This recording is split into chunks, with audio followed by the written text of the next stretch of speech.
Senhores telespectadores, muito bom dia. Aqui fala Fernando Aguiar, iniciando a leitura da capa do Jornal Metro, neste dia 1º de junho, quinta-feira, com as notícias do dia. Garota poderosa. Gal Gadot, a nova Mulher Maravilha, fala sobre como é invadir o território masculino dos super-heróis. Senado põe fim a foro privilegiado com ressalva. Prisão dificultada. Texto define que julgamento de crimes comuns cometidos por autoridades dos três poderes deverão ocorrer na primeira instância e não mais em tribunais superiores. Parlamentares, no entanto, só poderão ser presos após esgotados os recursos e PEC vai à votação na Câmara. Fogão na pressão. Botafogo empata com o Sport, mas passa para as quartas de final da Copa do Brasil. Fluminense é eliminado pelo Grêmio. Bar do Davi é bicampeão do Comida de Boteco. Boteco do Chapéu Mangueira ganha concurso de petiscos pela segunda vez. E Garrincha, perguntamos, sumiu? Ossada do craque morto que em 1983 desapareceu de cemitério em Magé, na Baixada Fluminense. E agora a parte esportiva do Jornal Metro, que eu vou ler a seguir, como eu faço sempre, sem imagem, apenas a locução.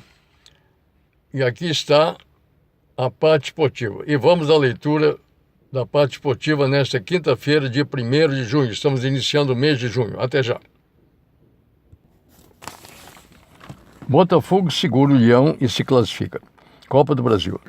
Glorioso empata com o Sport de Recife e avança para as quartas de final da competição. Alvinegro já havia vencido o primeiro jogo em abril por 2-1 no Newton Santos. Sport 1, Botafogo 1. O Botafogo está nas quartas de final da Copa do Brasil e mesmo vivendo uma maratona de jogos, o Alvinegro suportou a pressão na Ilha do Retiro, em Recife, e conseguiu ontem um suado empate por 1-1 com o Sport. Como venceu o primeiro jogo por 2-1 no Newton Santos, o Glorioso garantiu vaga na próxima fase da competição. Com o técnico estreante Vanderlei Luxemburgo no banco, o Sport começou determinado a marcar um gol que lhe daria vantagem em classificação e pressionou o Botafogo até os 10 minutos. O Alvinegro, entretanto, teve paciência de esperar o momento correto para aplicar um contra-ataque fatal e abrir o placar aos 11 minutos. João Paulo lançou Roger, que cortou Matheus Ferraz e tocou por cima do Magrão. Abalado, o Leão tentava criar, mas esbarrava na zaga do Botafogo. O Glorioso segurava a bola e chegava com sabedoria ao ataque. Os contragolpes precisos do Botafogo continuaram até o final do primeiro tempo e prova disso foi o gol legítimo anulado pela assistente Tatiane Camargo aos 43 minutos. Pimpão recebeu de Roger atrás da linha da bola, mas auxiliar assinalou impedimento. O Alvinegro voltou para a segunda etapa, disposto a liquidar a partida e pressionava. Aos 13 minutos, Rogério do Sport deu um chute no rosto de João Paulo e foi expulso. Apesar de ter um homem a menos, o Leão reagiu e empatou com uma cabeçada de Durval aos 23 minutos, que incendiou a Ilha do Retiro. O jogo então mudou e ficou eletrizante. O Sport sufocava o Botafogo, reagia com contra-ataques, mas pecava no preciosismo de Guilherme e o alívio alvinegro só veio quando soou o apito final. No domingo, às 11 horas, o Botafogo joga o clássico com o Flamengo em Volta Redonda pelo Brasileiro. Roger marcou o gol de Botafogo aos 11 minutos do primeiro tempo. Com a expulsão no início, o Tricolor perde e deixa a Copa do Brasil. Fluminense 0, Grêmio 2. Derrotado no primeiro jogo das oitavas de final da Copa do Brasil por 3-1 em Porto Alegre, o Fluminense planejava ontem no segundo duelo com o Grêmio a reação e uma heróica classificação no Maracanã. Não deu. Pressionado por ter que vencer por 2 gols de diferença para ir às quartas de final, o Tricolor teve um homem expulso no início do jogo e foi eliminado depois de perder por 2-0 para o time gaúcho. Diante de Tite, técnico da seleção brasileira, que veio ao Rio acompanhar o Fluminense, nem teve tempo de respirar e sofreu um duro golpe logo aos 4 minutos. Luan avançou sozinho para marcar, mas Nogueiro parou com uma tesoura por trás e foi expulso. A situação do Fluminense era complicada e ganhou ares de tragédia aos 17 minutos, quando Luan soltou um lindo chute e acertou o ângulo de Cavalieri. Abatido o tricolor, viu os gremistas fazerem firulas em campo e aos 28 minutos a situação ficou insustentável, após Pedro Rocha driblar Cavalieri e ampliar. A essa altura, O Fluminense precisaria de 5 gols para se classificar. O segundo tempo veio e o Grêmio continuou a assustar. A torcida tricolor tentava amenizar a frustrante atuação do time cantando, mas não havia o que fazer. Além da derrota, o Fluminense acumulou um prejuízo financeiro. O público de 19.445 pagantes não foi suficiente para saldar os custos operacionais. Para não ter ônus, o clube precisaria de 25 mil pagantes. Nós iniciamos a partida bem, mas infelizmente perdemos um jogador. Vamos levantar a cabeça e pensar no brasileiro e na Sul-Americana. Declaração de Henrique Dourado, atacante do Fluminense. Casa Nova. A Arena da Ilha é liberada pela CBF. A Arena da Ilha foi finalmente liberada para o Flamengo e o clássico contra o Botafogo no domingo às 11 horas pelo Campeonato Brasileiro, porém, será em Volta Redonda. A estreia do Flamengo no novo estádio será no dia 14 contra a Ponte Preta pela 7ª do Brasileirão. Roland Garros.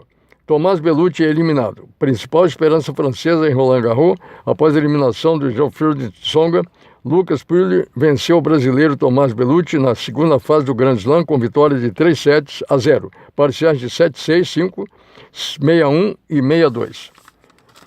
Botafogo segura o Leão e se classifica.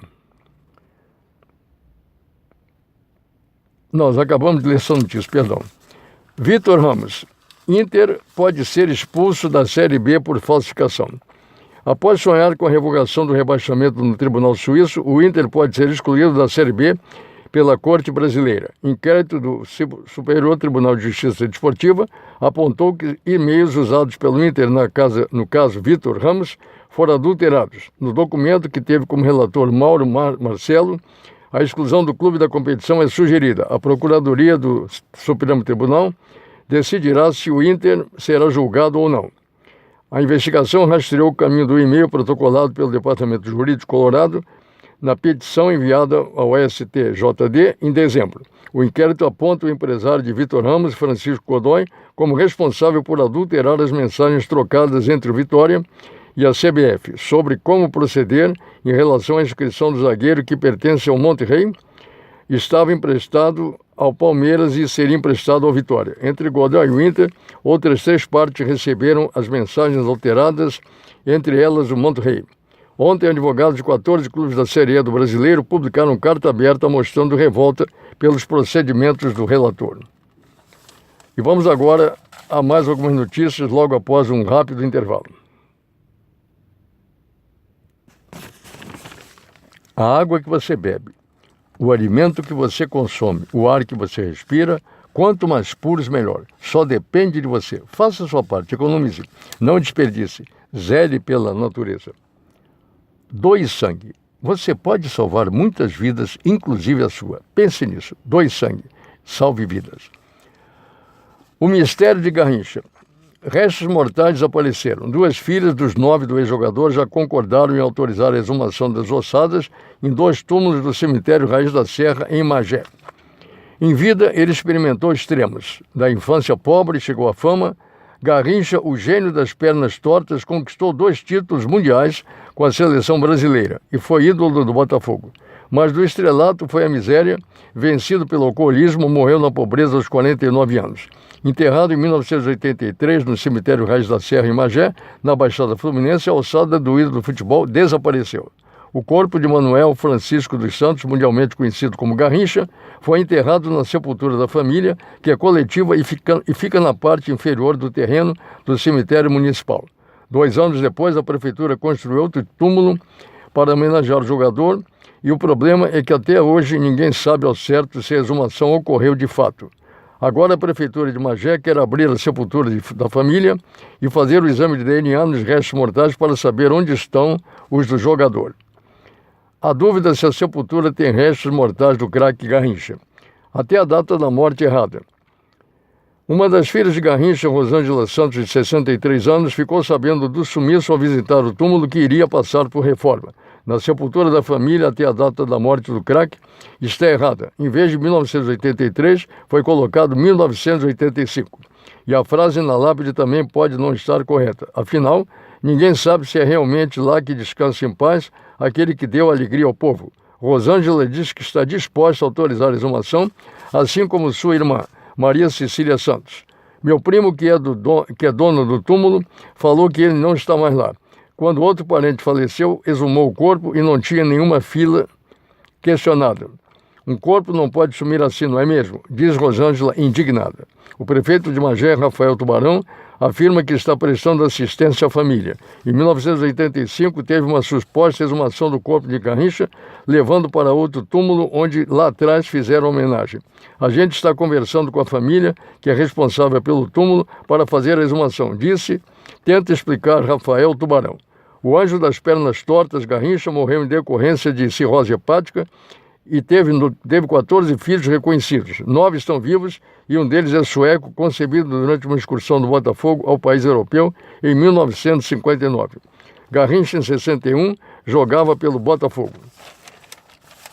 A água que você bebe, o alimento que você consome, o ar que você respira, quanto mais puros, melhor. Só depende de você. Faça a sua parte, economize. Não desperdice. Zele pela natureza.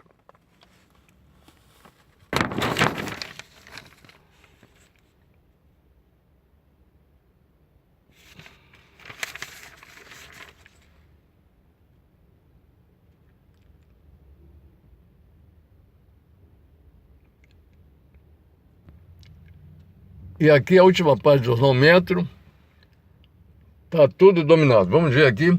Ninguém pode chamar exatamente de uma surpresa os finalistas do NBA deste ano. Como já havia sido nas 2 temporadas anteriores, Golden State Warriors e Cleveland Cavaliers começam hoje às 22 horas do horário de Brasília a decidir quem fica com o título da liga de basquete mais importante do planeta. Portanto, aqui é a última página do Jornal Metro.